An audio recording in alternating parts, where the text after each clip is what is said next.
حضرت معرور رضی اللہ تعالیٰ عنہ سے بیان کرتے ہیں کہ میں ابو ذر رضی اللہ تعالیٰ عنہ سے ربضہ میں ملا۔ وہ ایک جوڑا پہنے ہوئے تھے اور ان کا غلام بھی جوڑا پہنے ہوئے تھا۔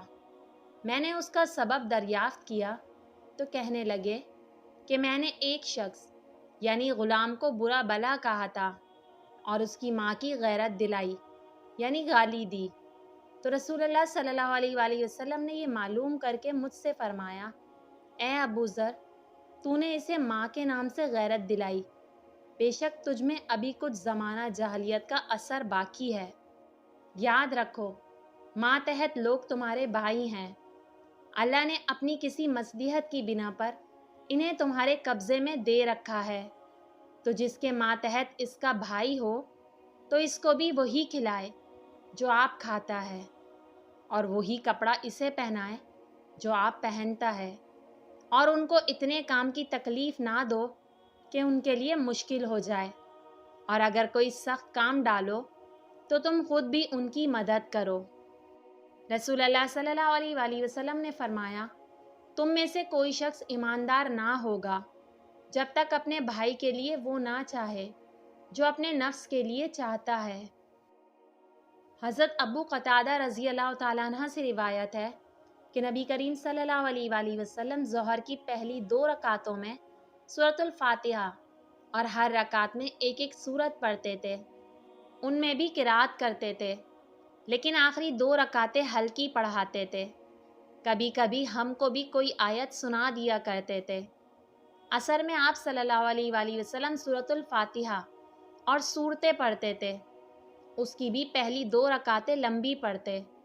اسی طرح صبح کی نماز کی پہلی 2 رکعت لمبی کرتے اور دوسری ہلکی۔ حضرت انس رضی اللہ تعالیٰ عنہ سے روایت ہے کہ رسول اللہ صلی اللہ علیہ وآلہ وسلم نے فرمایا، علامات قیامت میں سے یہ ہے کہ دینی علم اٹھ جائے گا اور جہل ہی جہل ظاہر ہو جائے گا، اور علانیہ شراب پی جائے گی اور زنا پھیل جائے گا۔ رسول اللہ صلی اللہ علیہ وآلہ وسلم نے فرمایا، جو شخص رات کو بیدار ہو کر یہ دعا پڑھے، لا الہ الا اللہ وحدہ لا شریک لہ، لہ الملک ولہ الحمد وہو علی کل شیء قدیر، الحمدللہ، سبحان اللہ، ولا الہ الا اللہ، واللہ اکبر، ولا حول ولا قوۃ الا باللہ۔ ترجمہ: اللہ کے سوا کوئی معبود نہیں، وہ اکیلا ہے، اس کا کوئی شریک نہیں، ملکیت اسی کے لیے ہے اور تمام تعریفیں بھی اسی کے لیے ہیں، اور وہ ہر چیز پر قادر ہے۔ تمام تعریفیں اللہ ہی کے لیے ہیں۔ اللہ کی ذات پاک ہے، اللہ تعالیٰ کے سوا کوئی معبود نہیں، اور اللہ سب سے بڑا ہے۔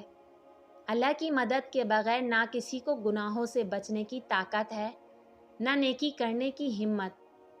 پھر یہ پڑھے، اللہم اغفر لی۔